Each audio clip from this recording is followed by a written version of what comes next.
షేక్ అన్వర్ గారి millionaires wealth creation workshop November 20న నిర్వహిస్తున్న ప్రోగ్రాంలో జాయిన్ అవ్వాలనుకుంటే వెంటనే సంప్రదించండి. నమస్కారం ఉమా గారు. నమస్తే అమ్మా.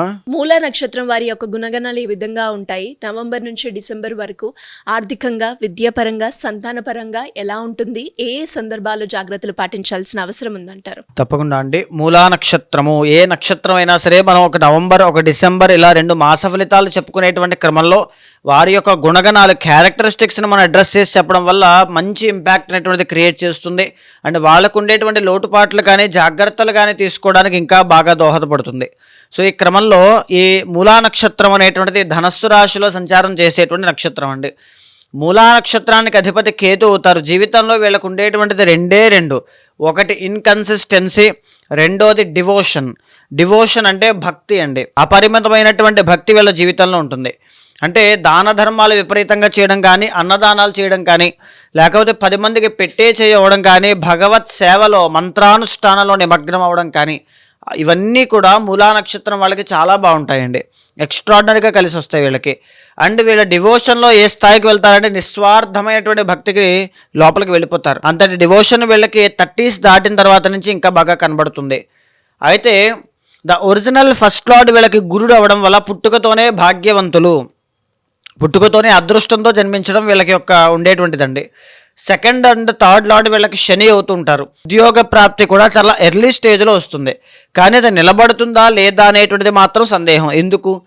Ketu indicates inconsistency. ఇందాక మనం చెప్పుకున్నాం వీళ్ళకు ఉండేటువంటిది 2. ఒకటి ఇన్కన్సిస్టెన్సీ అని. చంచల స్వభావులు అంటే ఏదైనా ఒక ఉద్యోగంలో కానీ, ఒక ఆలోచనలో కానీ, ఒక వ్యవహారంలో కానీ, వ్యాపారంలో కానీ ఒక నిర్ణయాన్ని తీసుకుని దాని జీవితాంతము కొనసాగించేటువంటి క్రమంలో వీళ్ళకి అనేక రకాల డిస్ట్రాక్షన్స్ వస్తూ ఉంటాయి.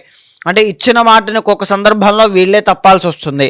లేకపోతే ఉదయం ఒక ఆలోచన, సాయంత్రం ఒక ఆలోచన, ఉదయం పుస్తకం తీసుకుని కూర్చుని నేను చదువుతాను ఇవాళంతా అనుకుంటే మధ్యాహ్నం కూడా అవసరం లేదు, 1 గంట అయ్యేసరికి తర్వాత చదువుదాంలే అనే ఒక ఫీలింగ్ కలుగుతుంది. అంటే ఆ కన్సిస్టెన్సీ లేకపోవడం జీవితంలో ఒక ఇబ్బందికరంగా వీళ్ళకి మారుతుందండి. ద ఒరిజినల్ 4th లార్డ్ వీళ్ళకి గురుడు అవడం వల్ల వీళ్ళకి ఎప్పుడైతే పెళ్ళి అవుతుందో, వివాహం జరిగిన తర్వాత, ఒక ఫ్యామిలీ వచ్చిన తర్వాత వాళ్ళకి స్థిరమైనటువంటి సంపాదన వీళ్ళకి కలుగుతుంది. కానీ అలా అని చెప్పి మ్యారిటల్ లైఫ్లో ప్రాబ్లమ్స్ రావు, ఫ్యామిలీ లైఫ్లో అని కూడా కాదు.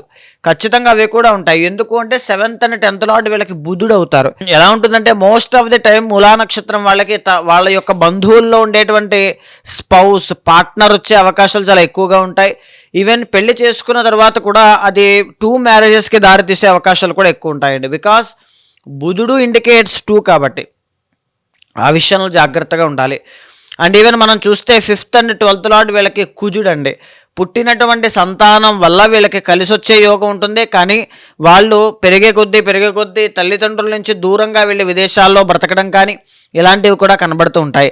6th and 11th లార్డ్ వీళ్ళకి శుక్రుడు అవ్వడం. విమెన్ విషయంలో చాలా జాగ్రత్తగా ఉండాలి. ఎలాంటి వీళ్ళకి శత్రువులు విమెన్ విషయంలో ఉంటారు. విమెన్ రిలేటెడ్ ప్రాబ్లమ్స్, అభియోగాలు, ఎలిగేషన్స్ అనేటువంటివి వీళ్ళ మీద మోపబడే అవకాశాలు చాలా ఎక్కువగా ఉంటాయి. అండ్ మూలా నక్షత్రం కోసం ఇంకొక షార్ట్ పాయింట్ ఒక విషయం మనం చెప్పుకుంటే ప్రశాంతత అనేటువంటిది వీళ్ళకు ఉంటుందండి. వీళ్ళ చుట్టుపక్కల ఉండేటువంటి వాళ్ళలో ఎవరికి కష్టం వచ్చినా వీళ్ళే ఆదుకుంటారు. అది ఆ గుణం వల్ల కావచ్చు, దేని వల్లనే కావచ్చు. పీస్ ఆఫ్ మైండ్ అనేది చాలా తక్కువ. ఈవెన్ ఫ్యామిలీ రిలేటెడ్ ప్రాబ్లమ్స్లో కూడా ఒక తెలియనటువంటి చికాకులు విపరీతంగా వేధిస్తూ ఉంటాయి. యాంగ్జైటీ, సంతృప్తికరంగా వీళ్ళు నిద్రపోవడం చాలా కష్టం. అష్టమంలో చంద్రుడు కాబట్టి.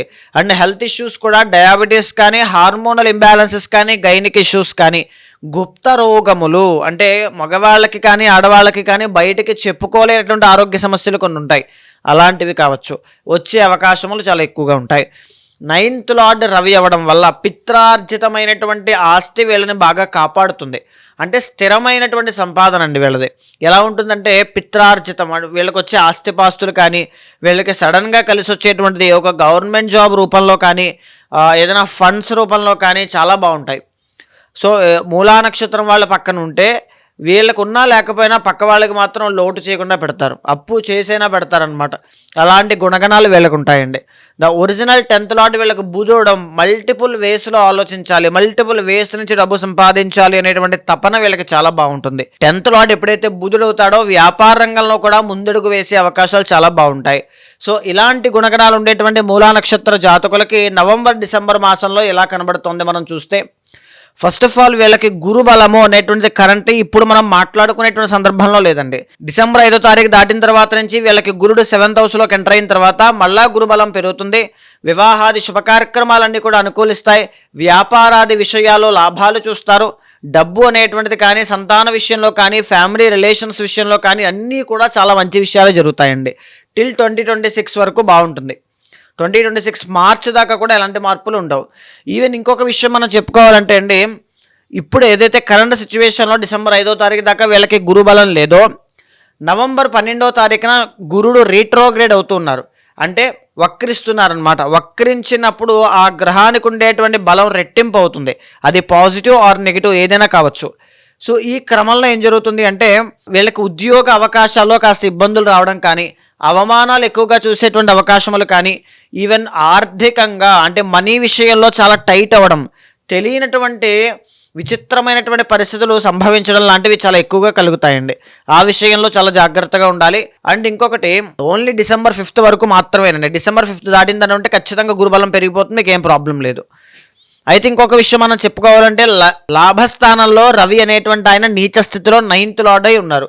నవంబర్ 17 దాకా ఏదైనా ముఖ్యమైన ఇన్వెస్ట్మెంట్లు కానీ, నవంబర్ 17 దాకా ముఖ్యమైన ఉద్యోగాల్లో జాయిన్ అవ్వడం కానీ, ఏదైనా ముఖ్యమైన పనులు సెటిల్మెంట్లు పెట్టుకోవడం కానీ చేయొద్దు.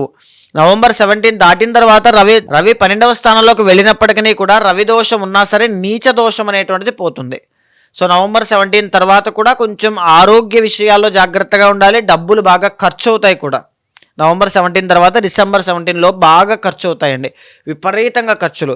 అది వస్తువులు కొనడానికి, భూములు కొనడానికి, లేకపోతే విద్య కోసము, లేకపోతే ఇంట్లో వాళ్ళ యొక్క ఆరోగ్యం కోసము, దేనికైనా కావచ్చు.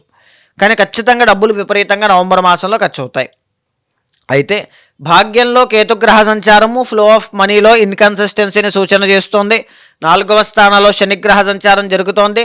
ఏదైనా పనిలో నిర్లక్ష్యాన్ని, సోమరితనాన్ని, బద్ధకాన్ని చూపించకుండా అనుకున్న పని అనుకున్న సమయానికి పూర్తయ్యే విధంగా మీరు వెళ్ళగలిగితే, ఆత్మవిశ్వాసంతో ముందుకు వెళ్ళగలిగితే అద్భుతమైన శుభ ఫలితాలు చూస్తారు.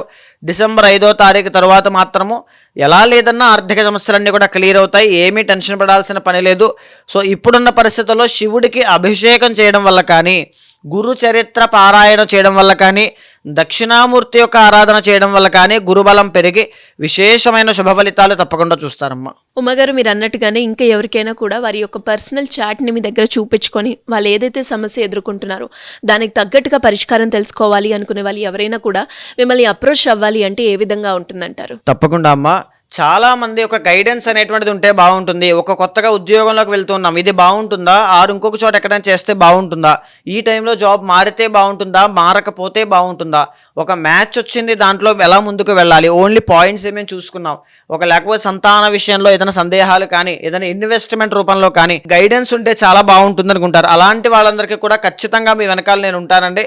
ఒక బ్రదర్లా కావచ్చు, ఒక ఆస్ట్రాలజర్లా కావచ్చు, ఒక గైడర్లా, ఒక ఫ్యామిలీ మెంబర్ లాగా మంచి చెడు ఖచ్చితంగా చూసిన తర్వాత గోచారాన్ని, పర్సనల్ చార్ట్ని సమన్వయం చేస్తూ ఏదైనా దోషాలుంటే శాంతి పరిహారములు ఆచరింపజేసి భగవత్ అనుగ్రహం కలిగేలా చేస్తాను. థ్యాంక్ యూ ఉమ్మగారు, థ్యాంక్ యూ సో మచ్. నమస్తే అమ్మా.